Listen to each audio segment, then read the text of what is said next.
Now I'm going to start branching out into more advanced if-else logic that is built into Python. So here we'll do something based on user input. I'll make a secret password. Set that equal to secret. Don't make your password this, if you're ever wondering. Then we'll have a user's guess and set that equal to raw input. Enter the password. This is a more realistic example of what a program would look like, because we're using this if logic to see if something that the user typed in is correct or not. So if the guess that they typed in is equal to the password, we'll say print welcome. And if they get it wrong, say some fancy words like unauthenticated, unauthentic user, go away, just to be dramatic.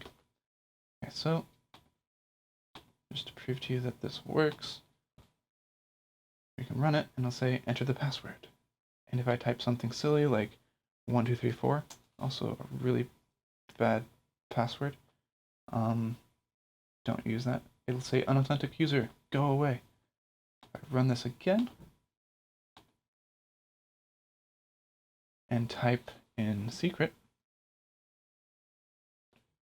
that's the password. We'll say welcome. Got the password correct.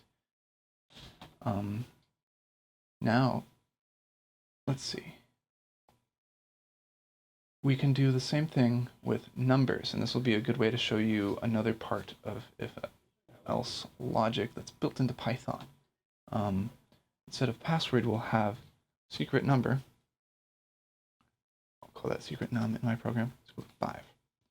And we have the guess, raw input, enter your guess, and these will look still very similar. Say correct or not correct.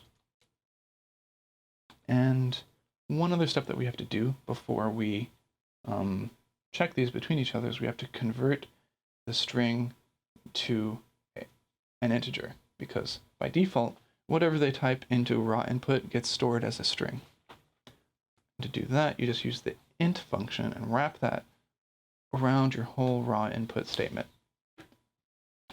So this will be the same so far as the strings. Enter my guess, and we'll say it's 5, we'll say correct. If I would have typed anything else, it would be false.